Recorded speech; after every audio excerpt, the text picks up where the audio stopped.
गोविंद गोविंद भज। पीछे से ताली बजनी चाहिए।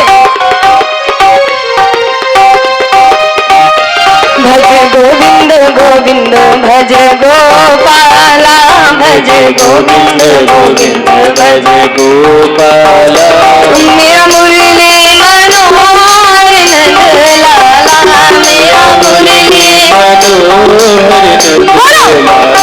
मेरा मुरली मनोहर नंद लाला, मेरा मुरली मनोहर नंद लाला। ओ भजले गोविंद गोविंद गोविंद गोपाला, भजले गोविंद गोविंद गोविंद गोपाला। वो नंद बाबा का है प्यारा, वो नंद बाबा का है प्यारा। जसोदा जी के अखियन का तारा, जसोदा जी के अखियन का तारा। तो भजले गोविंद गोविंद भज गोपाला, भजले गोविंद गोविंद गोपाला।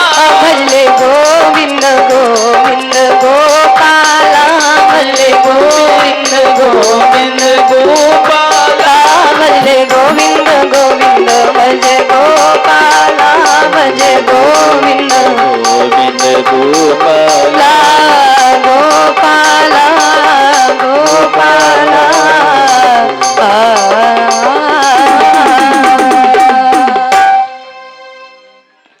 अतिथि सत्कार हो, प्रेम व्यवहार हो, और धर्म का ही सारियों से कभी ना सताइयो। और जिसमें इतने गुण समाये हो, और हरि दूत घर पधारे हो, ऐसे भक्त राज के घर पग मत धारियो। अभी भी खड़े हैं आप, भगवान के दूत यहाँ खड़े, तो आप हमको मुंह क्यों दिखा रहे हैं? तो ऐसा करिए, आप जाइए, हम लोगों को वरदान है, ये भगवान के पार्षदों को वरदान मिला है भगवान का कि आप लोगों को यम के दूत कभी शकल नहीं दिखा सकते, तो फिर आप हमको क्यों दिखा रहे हैं? तो आप यहाँ से जाइए ना। और आज इतना सुना तो यम के दूत आज लौट गए उनकी परिक्रमा करके, लेकिन यहाँ पर एक वाक्य बड़ा प्यारा आया। अजामिल आज घबरा करके उठा और उठ करके उन भगवान के पार्षदों के पैरों में गिर गया, हे प्रभु आपने हमको बचा लिया, लेकिन अब आपसे विनती है हमको अब आप जहां ले चलेंगे वहीं चलेंगे हम। नहीं नहीं, अभी तूने इतना पुण्य नहीं किया है कि हम तुझे ले जाएंगे। तो प्रभु आयु तो मेरी खत्म हो गई, फिर क्यों आए हैं आप यहाँ? आयु तेरी खत्म हो गई, तुझे हबीब न करिए, जैसा था वैसा ही कर दीजिए। तुझे हम 20 साल की आयु और देते हैं। अब 20 साल की आयु और दी गई। सोचिए उसके जैसा दयालु कौन होगा। लेकिन अजामिल एक काम करना, इन 20 सालों में अगर तू अपनी जिंदगी ना सुधार सका, फिर जान लेना कि फिर परमात्मा का नाता तुझसे बिल्कुल एकदम से टूट गया। आयु दी है 20 साल के। हम लोगों को भी भगवान मौका देता है। कभी बाल सफेद हुए तो भी हमने भगवान का कहना नहीं माना, दांत हिलने लगे तो भी भगवान का कहना नहीं माना, आंखों में दिखाई कम देने लगा तो भी हमने भगवान का कहना नहीं माना।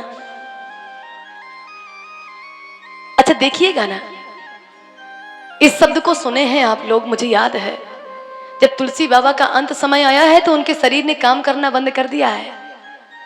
तो उनके शिष्यों ने कहा कि महाराज ऐसा करें, हम यहाँ से बगल में एक वैद्य रहता है तो वैद्य को लिवा करके लाते हैं।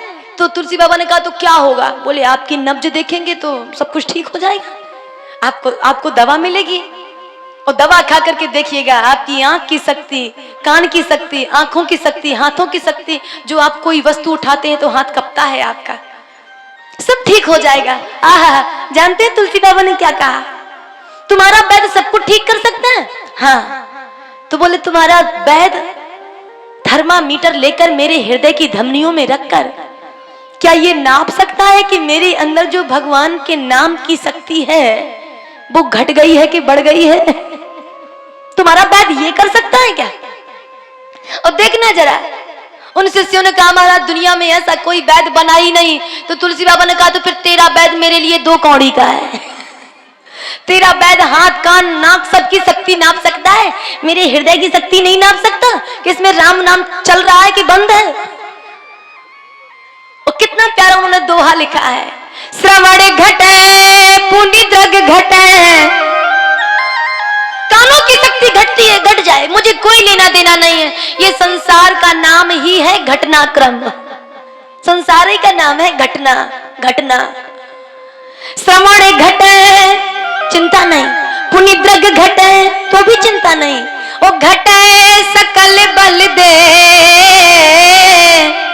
आहा इतने घटे घटी है न कछु, पर घटे न हरि सन प्रेम।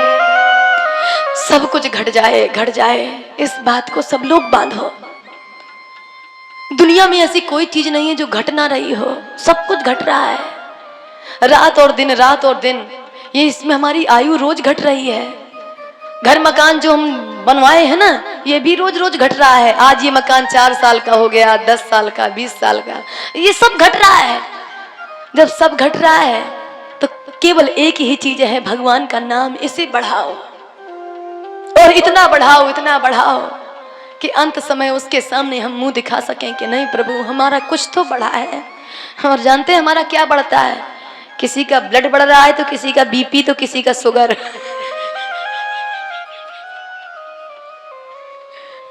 बढ़ तो रहा है, किसी का भोजन बढ़ गया।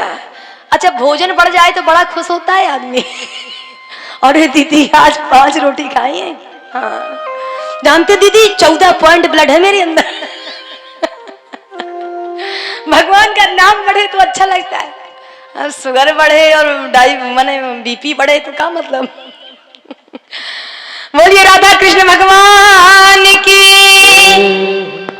अजामिल ने भगवान का खूब भजन किया और उस भजन के प्रभाव से देखना अजामिल की कथा भागवत में क्यों है भाई? अगर वो इतना पापी था, सोचने वाली बात है, अगर वो इतना पापी था तो फिर हर कथा वाचक उसकी कथा क्यों कहता है?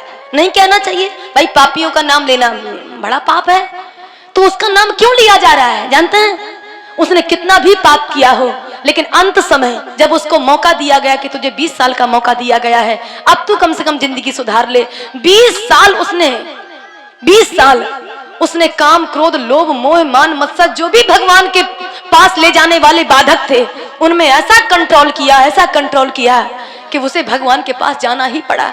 हम लोगों को कितना भी भगवान अवसर दे दे, लेकिन बार बार वही गलती करते हैं। हाँ यही कारण है कि हम लोग पीछे रह जाते हैं। बेटा इतना तेज मत बोलो। बोलिए श्री सीताराम जी महाराज की।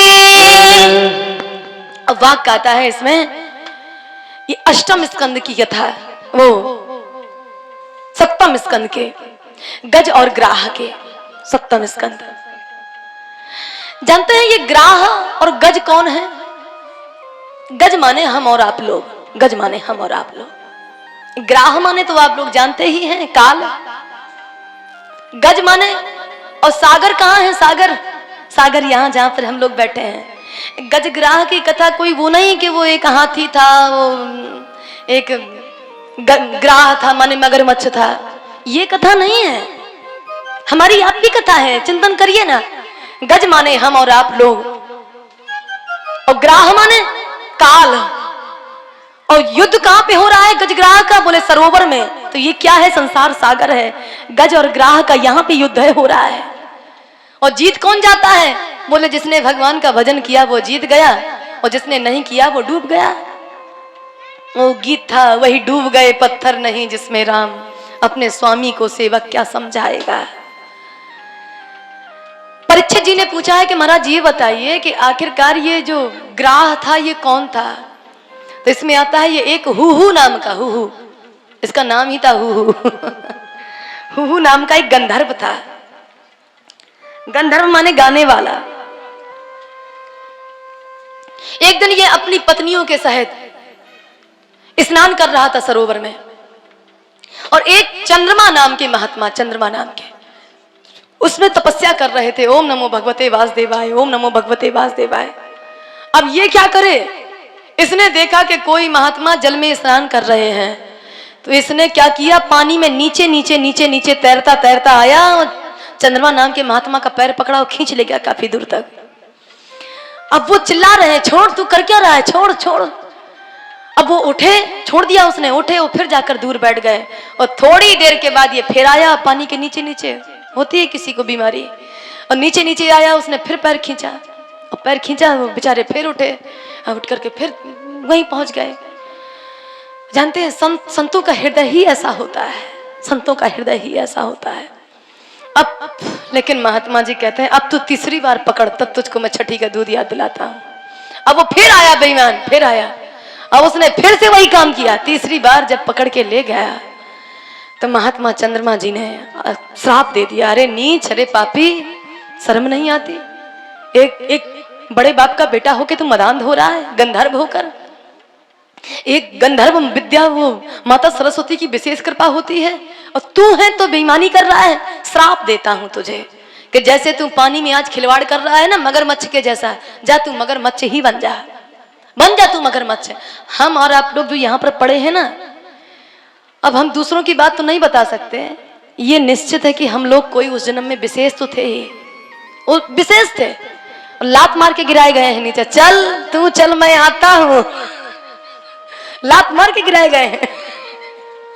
भगवान की कथा बड़ी कठिन है, यहाँ पे बोलना बड़ा कठिन है। हम तो कभी कभी सोचा करते हैं प्रभु राम रामो याद नहीं हुआ है, तू ये क्या याद, ये क्या दे दिया तूने। स्कूल में बीए कर लिया भाई साहब, ठीक है, लेकिन एमए का फॉर्म भर के लौट आए थे, सब कुछ किया, पढ़ाई की, लेकिन अब आपसे कहें कैसे पास हुए हैं राम जाने, पढ़ाई में कभी मन नहीं लगा।